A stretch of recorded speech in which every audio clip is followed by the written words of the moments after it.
Olá, pessoal! Tudo bem com vocês? Meu nome é Marlene Fortuna. Hoje nós vamos bater um papo bem interessante.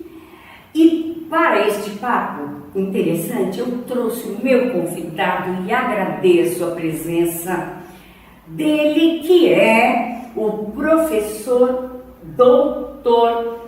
Aldo Bisocchi, cuja formação, professor, sua... Eu sou doutor em Semiótica e Linguística Geral pela Universidade de São Paulo. Que delícia! Então, E diferente dele, eu sou doutora pela PUC e pós-doutora pela Unicamp na área de teatro. Você sabe que nós temos muitas coisas para falar do teatro, porque o teatro é uma arte que deve ter o maior número de segmentos.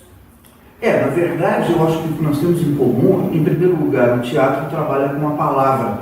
Ah, sem dúvida. E a linguística também. A linguística é a ciência que estuda a língua, estuda as línguas, a linguagem, né? Então não existiria teatro sem linguagem. Isso. E outra coisa que nós temos em comum é que nós somos estudiosos, né? Eu na carreira acadêmica como linguista, e você, Marlene, que além da sua carreira artística como atriz, você também se dedicou à carreira acadêmica. Isso. Você também é uma pensadora do teatro. Perfeitamente. É isso mesmo, professor. Eu ia falando sobre o que você fala no teatro. Se ele é um povo, o teatro é um povo. Você pode falar do iluminador, do cenógrafo, do figurinista, do dramaturgo, do sonoplasta, e cada área dessa tem dois. O iluminador, o que concebe a luz, que em geral é o diretor, e o que opera a luz durante o espetáculo. Mesma coisa o figurinista, que concebe, que em geral é o diretor, e as costureiras. Mesma coisa a luz, quem tem a ideia da luz, e o operador de som. Eu não sei se na sua área, Aldo, vocês têm tantos compartimentos assim. Não, o que ocorre na linguística, como ocorre em todas as ciências, é que nós temos ramos, né? Então, por exemplo, da mesma maneira como na física você tem lá a mecânica, o eletromagnetismo, a física nuclear, a cosmologia, etc. Na linguística, como a língua tem vários níveis de análise, né, que vão desde o fonema até o texto, né, até o discurso, nós temos disciplinas que vão analisando cada um desses níveis. Então começa pela fonética, a fonologia, a morfologia, a sintaxe, a semântica, a lexicologia, a pragmática, a linguística histórica, a sociolinguística, a psicolinguística e por aí vai, né? A etimologia, que é uma área a qual eu me dedico, né? Isso que eu queria perguntar para você. No caso do teatro, como na área dele tem vamos dizer, os departamentos, né? Compartimentações, as áreas. As áreas. No caso do teatro também. Tem as áreas. Se você... Olha, você tem a luz, o som, o cenário, o espaço, que é chamado de proxêmica, e tem algo sobre o qual eu trabalho. Eu tive que escolher uma dessas áreas. E eu escolhi uma que eu poderia pesquisar mais, que foi esse tal de paradigma triádico do teatro. Então eu trabalho com o dramaturgo que escreve, o ator que dá vida às palavras do dramaturgo e o diretor que comanda tudo os dois e todo o resto. Então eu escrevo sobre isso é o triádico. Mas, Marlene, você também, você se dedica, que eu sei, à docência, né? Você ensina as pessoas com base na sua experiência, né? E você não é propriamente uma professora de teatro, mas você é uma professora da ciência que estuda o teatro. Exato. Mas, professor Aldo, por ser atriz, eu não sei emitir um conteúdo sem interpretá-lo. Por exemplo, eu dou aula, vamos supor, sobre história da arte, que também é uma especialidade. Você viu lá na Casper Libero, sim, não tinha teatro, então o diretor me chamou para dar História da Arte, porque o titular da cadeira se aposentou. Quando eu falo de barroco, por exemplo, Renascimento, História da Arte, Renascimento, barroco, sabe tudo isso? Rococó, impressionismo, eu interpreto. Olha essa loucura. O barroco interpreto. O meu corpo, eu vou com roupa específica, cheia de rendinha, porque o barroco é cheio de rendinha. Exato. E rococó, então, isso atrai o nosso aluno, não é, Aldo? Então, eles falavam para mim, que coisa, eu não preciso estudar para a sua prova. Eu falei, precisa sim. Não, eu vendo você dar aula do jeito que você apresenta, cada movimento, é claro que a matéria, para uma atriz, é um prato cheio também, né? Não é? Sim. Eu vou lembrando, quando eu estou escrevendo a prova, ou fazendo um trabalho, eu vou lembrando, através do seu corpo e da sua voz, as características do expressionismo, as características do impressionismo, Picasso, cubismo. Isso é que é bom ser a atriz. Mas eu vou te dizer uma coisa, Marlene, eu acho que todo professor é um ator. Porque nós estamos ali diante de uma plateia, que é a sala de aula, e nós não temos ali que apenas passar um conteúdo, nós temos que prender a atenção do nosso aluno, principalmente hoje em dia. Sem dúvida. Então, a aula não tem que ter apenas conteúdo, ela tem que ser interessante.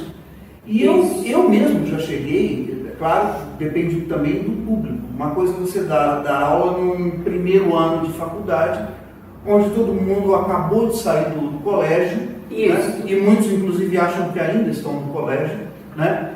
E outra coisa, você dá aula num programa de doutorado, né? Sim. Mas, por exemplo, para aquela garotada de 17, 18 anos, eu muitas vezes tive que recorrer a estratégias de humor, né? De contar piadas, de fazer uma encenação. Né? Eu já cheguei a sair da sala e entrar de novo e dizer, olha, agora eu vou fazer a mesma coisa de outro jeito. Para poder passar um conteúdo. Então a gente acaba sendo ator. Né?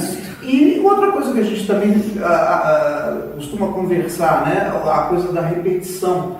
O ator que repete o mesmo texto muitas vezes a cada sessão, ensaia durante um ano e depois fica mais um ano percorrendo o país e repetindo. E o nosso trabalho também é assim, porque a gente muitas vezes dá a mesma aula várias vezes, a gente dá a mesma palestra várias vezes, né? E nunca uma aula ou uma palestra sai igual a outra. O professor Aldo, foi muito interessante isso que você falou sobre a repetição. Porque se há gente que repete nesse mundo, é o ator. Um ano de espetáculo, 360 dias de repetição. E se viajar, repetição. A única contribuição que eu quero dar é que para nós, para os atores, repetição tem uma semântica diferente. A gente é proibido, a ponto do diretor fazer um escândalo, quebrar tudo, se nós repetirmos por repetirmos. A lei é repetir para encontrar caminhos novos. Repete, tá? Até chegar ao mais ou menos, ao que mais ou menos te agrada e vamos estrear. Por exemplo, você faz o personagem, faz assim com a mão. Não ficou bom. Como vou fazer? Aí amanhã, no ensaio de amanhã, eu faço tá? Vou mudando até encontrar um que mais ou menos se encaixe.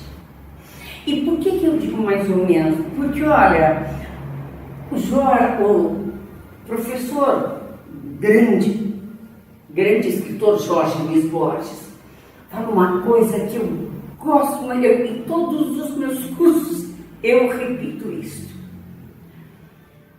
A obra de arte, eu quero saber o que você pensa sobre isso. A obra de arte não tem fim.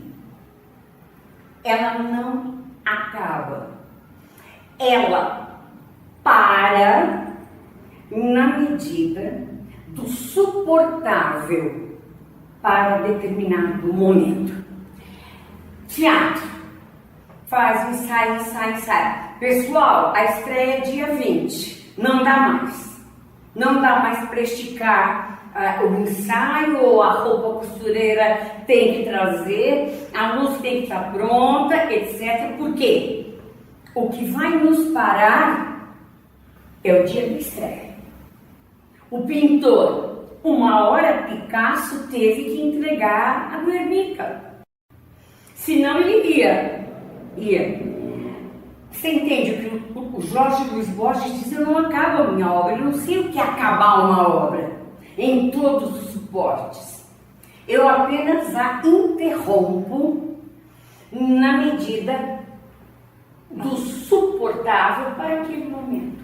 O que você acha disso, Pro? O ótimo é inimigo do bom. Uma hora você tem que parar, para não fazer como um certo pintor francês, que mesmo depois que o quadro já estava exposto na galeria, ele ia lá escondido, ia retocar, né, porque ele achava que ainda não estava bom. Isso é o ator. Agora, uma coisa interessante é o seguinte, quer dizer, vocês vão aperfeiçoando até chegar a um ponto que não é o perfeito, mas é o aceitável para estrear. Exato. E na nossa profissão de professores também a gente vai testando coisas. A cada vez que você repete uma aula, você vai vendo o que dá certo e o que não dá. Né? E aquilo que deu certo você tenta fazer de novo. Às vezes não sai do mesmo jeito, porque também a plateia mudou. Isso. E existe uma interação. Né? No teatro não é tanto assim, quer dizer, o ator fala, o público ali, a menos que seja uma comédia em que há uma interação com o público, na maioria das vezes o público ali está simplesmente assistindo, mas numa aula não, há uma interação com o aluno. Então, quer dizer, dependendo da pergunta que o aluno faz, né, muda completamente a direção da tua aula. Né? Perfeitamente. Então, o Jorge Luiz Borges, um grande argentino, diz que todo artista é frustrado e não queria terminar a obra naquele momento, talvez não deu, teve que apresentar patrocinador cobrando. Claro. Bom, eu penso que agora nós poderíamos partir para falar sobre os nossos livros, passando a palavra para o professor Aldo, que tem uma produção. Você não gosta dessa palavra, mas eu vou falar. Literária também. É uma literatura de não ficção. Não deixa de ser literatura, mas de não ficção. Né? Mas nós dois temos, né, Marlene? Você escreveu muito. Então eu acho bacana a gente falar sobre os nossos filhos. Né? Os nossos filhinhos. E uma coisa que eu não sei se você concorda comigo. Eu só consigo escrever das coisas que eu entendo, que eu mais ou menos sei. Digo mais ou menos porque a gente não consegue saber tudo, de tudo, a todo momento. Eu não consigo, por exemplo, eu não gosto de ficção. Eu não sei o que eu faria escrevendo um romance. Por quê? Eu acho admirável. Meu Deus do céu, Lígia Fagundes Telles, Clarice Lispector, Guimarães Rosa, Machado de Assis. Eles tiram de onde? O problema deles. Não quero saber. Porque, para mim, eu tenho que tirar esse material que está aqui da ciência. Ou seja, de coisas que eu li sobre, de coisas que eu vivi sobre, de coisas que eu trouxe de viagem sobre, de aulas que eu recebi sobre. Por quê? Porque eu me sinto colocada em cima de um suporte forte, que é a ciência. Se eu escrevo uma ficção, qual é o suporte? Eu mesma. Eu acho lindo. Mas são duas praias diferentes e há pessoas que se dão bem nas duas. Existem acadêmicos que também são romancistas, existem romancistas que são ensaístas, né? Quer dizer, há pessoas que têm o dom de escrever ficção e não ficção com a mesma maestria, né? Você faz isso? Não, eu faço só a não ficção. Eu também. Eu não tenho vocação, eu já escrevi muita poesia, né? Eu acho que para a poesia eu tenho algum dom, mas para a prosa não. Eu não saberia criar uma história, fazer uma trama entre personagens, né? Eu gosto muito de escrever, mas justamente pela minha dificuldade de inventar um enredo, eu acabo preferindo um texto dissertativo do que um texto narrativo. Isso, eu entendo perfeitamente. E outra, na ficção, você abre espaço para o receptor entrar. Por quê? Você interpreta do lado do autor. O leitor vai interpretar o mesmo que você fez, só do lado do leitor. A coisa muda. Sim, com a visão dele. Exato. Desse ponto de vista, eu gosto mais de escrever lastreada por algo concreto do que ficcional. Algo mais objetivo, né? Isso, algo mais... Então, Marlene, fala um pouco sobre o que você produziu, conta pra gente. Bom, a performance da oralidade teatral. Tá, eu podia só escrever oralidade teatral. Por que performance? Porque não é oralidade teatral. O que nós estamos fazendo é oralidade. E a oralidade que está aqui é a do ator, que tem que ter mais essa e mais essa e mais essa característica diferente de nós. Para você eu posso falar baixinho, mas eu não posso falar assim para o último da plateia. Ah, mas tem que falar o diretor. Tem que falar. Você tem que estudar uma técnica que a gente fala, que é do Stanislavski, a técnica do eu te amo. Você já pensou falar eu te amo? Como é que é as 40 maneiras de dizer eu te amo? Alguma coisa assim? 100 problema. maneiras. Problema, então por isso que aqui está um pouco disso, mas é difícil na prática fazer. Aí nós fomos... sim. Esse é o tema da minha tese de doutorado. Dioniso e a comunicação na Hélade, o mito, o rito e a ribalta. A Hélade quer dizer cidade, para os gregos, como polis. Dioniso é o deus grego dos atores, da loucura, da bebedeira, da emoção desenfreada. E o mito, o rito e a ribalta. como isso tudo vai depois para lá? Aproveitando, eu escrevi Calíope, a musa grega da palavra transformada. No mito, Calíope é a deusa da bela voz, da voz que chamava os marinheiros, tolos, que atraídos pela voz das mulheres, das musas Calíopes, vinham e elas os matavam. Nós atraímos vocês, Calíopes, mas nem sempre matamos. Só se o ator for muito ruim. Muito ruim. A obra de arte, além de sua aparência, aqui eu falo sobre crítica de obra de arte. Assim, ó, a crítica não para aqui, não pode. Se os sentidos do crítico pararem aqui, me desculpe, ele é um péssimo crítico. Ele tem que entender, ir buscar, dar um jeito de falar o que aconteceu aqui atrás para isso sair. Nem que seja para ele procurar o autor. Ah, mas o autor é morto. Tá bom, procura a família. Ah, mas a família não vai. Olha... Vai no centro espírita. Vai no centro espírita. Que pelas entidades você baixa o autor ali. O autor ali. Você pergunta. Você tem que dar algum jeito de mostrar como é que isto saiu, aconteceu. Não nasce, não é? Não nasce assim. Não, é um trabalho, é uma gestação de anos. Eu costumo falar que nós, os autores, nos engravidamos das letras. Que bonito isso! Bonito, poético.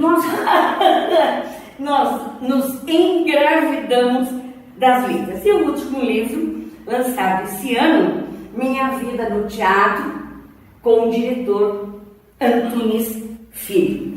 Não é uma obra, não é uma autoajuda, nem uma biografia, não. Eu estou falando da minha relação com ele, sim, mas de tudo que eu aprendi com este grande mestre que foi Antunes Filho. Por exemplo, decorar texto. Só vou dar um exemplo. Toda a minha vida eu decorei o texto como todo mundo que não sabe decora texto. Repetido. As armas e os barões assinalados. As armas e os barões assinalados. As armas e os barões assinalados. Ele diz, não é nada disso. Nada. É de dentro para fora. Quando você começa a fazer um ensaio com o livro na mão, quando você se der por si, você já sabe o texto na cabeça. Já está internalizado. Agora eu quero que você fale dos seus, evidentemente. Bom, eu vou rapidamente começar explicando como é que eu cheguei até tudo isso. Isso. Né? Porque eu, desde criança, eu sempre tive assim, muita vocação para línguas. Eu era muito bom em língua portuguesa, em língua inglesa e tal. Só que aconteceu uma coisa curiosa. Quando eu cheguei no cursinho preparatório para entrar na faculdade, as aulas de humanas eram muito ruins e as aulas de exatas eram muito boas. E ali eu me apaixonei pela matemática, porque pela primeira vez na vida eu entendi a matemática e eu percebi a beleza da matemática. O que eu fiz? Eu prestei vestibular para matemática. Aí cursei um ano, achei que não era bem aquilo, me transferi para o curso de física.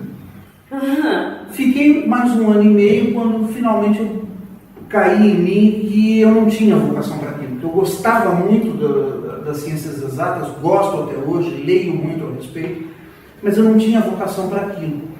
Mas não foi um tempo perdido, porque eu aprendi muita coisa, sobretudo eu aprendi nesses cursos o que é fazer ciência.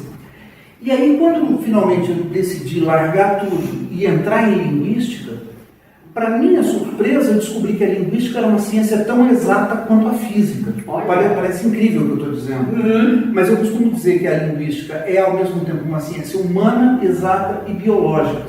Por quê? Ela é humana porque as línguas que nós falamos são construções sociais. É a sociedade que constrói a língua. Que fala e, ao falar, constrói a língua. Mas, ao mesmo tempo, a aptidão linguística do ser humano, ela é de natureza biológica, ou seja, nós nascemos geneticamente programados para falar. A língua que nós vamos falar vai depender do local onde nós fomos criados, então aí entra o aspecto cultural. Mas a aptidão é inata, tanto que não existe nenhuma população no mundo que use outro sistema de comunicação que não seja a fala. E acontece que justamente por ser uma aptidão biológica, a estrutura da linguagem, ela é toda matemática, né? Quando a gente pensa, por exemplo, na análise sintática, nós estamos decompondo um negócio numa estrutura que tem uma hierarquia. Então, o que acontece? Eu digo, puxa vida, eu que venho da área de exatas, eu estou descobrindo aqui que isso tudo aqui eu domino, eu consigo entender tudo isso, consigo... E aí o que aconteceu? Eu defendi minha tese de doutorado, eu entrei no mestrado, mas fui promovido diretamente para o doutorado em linguística e defendi minha tese e, para minha felicidade, eu obtive a nota máxima, eu obtive 10 com menções de distinção e louvor e a banca me disse, você tem que publicar isso. Porque eu estava propondo uma... Qual era o tema da sua tese? O tema eram os processos de criação das palavras nas línguas românicas, né, português, espanhol, francês, italiano, e nas línguas germânicas, inglês, alemão. E eu estava propondo ali uma nova abordagem, uma nova teoria etimológica, apontando uma série de fenômenos que até então ninguém tinha olhado para aquilo. Foi assim que eu publiquei meu primeiro livro, que eu nem trouxe, ele está até esgotado, o que é uma boa notícia. Ótimo. Né? Então, o meu primeiro livro, que saiu em 98, né, é basicamente a minha tese de doutorado adaptada para livro. É um livro técnico, não é um livro de leitura fácil. Mas o que aconteceu foi que, a partir dali, eu disse, a partir de agora eu preciso começar a escrever para o público que não entende a linguagem técnica. Né? O conhecimento não pode ficar fechado só dentro dos muros da universidade. E outra coisa, hoje... Desculpa, dizia Sócrates. Sócrates, hein? O grande mestre é aquele que consegue transformar o mais absoluto complexo no inteligível, no simples. Sim. É muito difícil. Só podia ser Sócrates a falar. Aliás, Leonardo da Vinci dizia, né, que o cúmulo da sofisticação é a simplicidade. Então, o que aconteceu foi justamente isso, que eu comecei a perceber que esse conhecimento não podia ficar restrito à universidade, e, além disso, hoje em dia, o conhecimento científico que é trocado entre os pares, ele já não é mais feito através de livros, ele é feito através de artigos acadêmicos, artigos publicados em revistas especializadas. Então, quando alguém da universidade resolve escrever um livro, é porque ele quer se dirigir à sociedade como um todo, e não aos seus pares. Né? Então, foi aí que eu escrevi o meu segundo livro, Anatomia da Cultura. Esse livro é um ensaio filosófico e, ao mesmo tempo, um ensaio semiótico, onde eu discuto a questão o que é a cultura. Porque existem dois conceitos básicos de cultura. Existe a cultura no sentido antropológico, que é tudo que o ser humano cria, tudo aquilo que não é biológico no ser humano. E existe a cultura do caderno de cultura do jornal, do Ministério da Cultura, das leis de incentivo à cultura. E quando a gente fala em cultura, assim, nós estamos pensando nas artes, nas humanidades, na divulgação científica e tal. Então, esse livro discute exatamente o que essas atividades têm de diferente, que nos fazem chamá-las de cultura, né? E que, ao mesmo tempo, não é a mesma cultura da fabricação de vassoura, da indústria, do comércio, da agropecuária, etc. Né?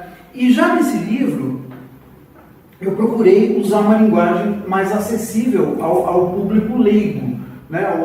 E um pouco depois disso, eu comecei a escrever uma coluna mensal na revista Língua Portuguesa. Eu escrevi nessa revista todos os meses durante 9 anos, de 2006 a 2015, até o fim da revista. A revista fechou e ali eu tinha o desafio de todo mês escrever tentando traduzir conceitos muito complexos da linguística e tal, numa linguagem de banca de jornal, porque essa revista era uma revista de banca de jornal, né? E aí o que aconteceu foi que isso me fez desenvolver essa capacidade de traduzir conceitos complexos numa linguagem simples, né? Nesse meio tempo, eu lancei esse DVD, O Indo-Europeu e as Origens da Linguística. Foi uma palestra que eu dei em 2004. Muito bom. E foi gravada e transformada em DVD, onde eu falo sobre o Indo-Europeu, que é uma língua que foi falada na pré-história, portanto ela não está documentada, ela foi falada antes da invenção da escrita, mas ela é a língua-mãe de grande parte das línguas do mundo, inclusive da nossa, do português. E aí eu passei um período mais atuando como coautor, ou seja, participando de livros de outros autores, escrevendo um capítulo e tal, até que em 2021 eu reuni os principais artigos que eu tinha escrito, tanto para a revista Língua quanto para outras revistas, e eu lancei esse livro aqui, O Universo da Linguagem. Então é uma coletânea dos meus artigos de divulgação sobre linguística que estão organizados em temas. Então, por exemplo, o funcionamento da linguagem, a linguagem e o cérebro humano, a língua e sociedade, Sim. língua e cultura, né? E esse livro, em 2023, ele ganhou uma versão em audiolivro. Então hoje ele está disponível em papel, em e-book e em audiolivro, né? Aí, no finalzinho do ano passado, eu lancei esse livro aqui, Uma Breve História das Palavras, da Pré-História à Era Digital.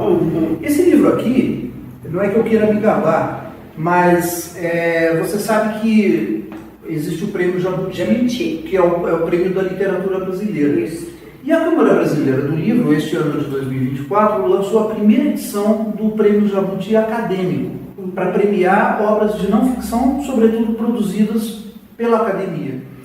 E eu concorri com esse livro, não ganhei o prêmio, mas cheguei a ser semifinalista do primeiro Prêmio Jabuti Acadêmico. Né? É um livro onde eu explico como é que as línguas surgem, como elas evoluem, como elas mudam ao longo do tempo, como surgem as palavras, como elas se transformam. E eu faço uma analogia com a biologia, porque da mesma maneira como existe a evolução biológica, aquela evolução darwiniana, o processo com as línguas é muito semelhante. Tanto que existem árvores genealógicas de línguas, da mesma maneira como existe aquela classificação filogenética de classe, ordem, família, gênero, espécie. E também existe a mutação, as palavras sofrem mutações, elas sofrem seleção, não é uma seleção natural, é uma seleção cultural, mas uma palavra prevalece, a outra desaparece e assim vai. Então eu trato de tudo isso e, mais uma vez, sempre numa linguagem que seja acessível a um leitor não especializado. Né? Maravilha. Por quê? Porque eu costumo brincar que eu não trabalho, eu me divirto, né? Porque eu faço tudo isso com paixão. E eu procuro, no que eu escrevo, eu procuro passar essa paixão, eu procuro mostrar que a ciência, ao contrário do que se pensa, não é uma coisa fria e calculista. A ciência também é movida à paixão. Existe uma beleza na ciência. E eu procuro passar esse sentimento naquilo que eu escrevo, seja nos artigos, seja nos livros, seja nas palestras que eu dou. Eu procuro mostrar o lado belo do conhecimento. Mesmo porque, não é, Aldo? O nosso povo brasileiro, é mentira falar o contrário, nós temos que falar, não foi um povo acostumado à leitura. E agora piorou, saiu uma pesquisa mostrando que a maioria do povo brasileiro não leu nada no ano passado. Exatamente. Aí pega uma área como a sua, que é uma área mais, digamos, hermética da língua, aí aí que eles então abrem mão, por isso que você está indo por um caminho importante de acessibilizar, tornar acessível Sim. a linguagem. Bem, que pena, não? E aqui encerramos o nosso encontro. Agradeço demais ao professor Aldo Bisotto, que deu muitas contribuições à nossa temática. E quem sabe um dia nos encontraremos outra vez. Muito obrigada a todos vocês que nos assistiram. E Aldo, suas últimas palavras. Então, Marlene, eu quero agradecer muito a você por essa oportunidade, por esse bate-papo maravilhoso que a gente teve, tá?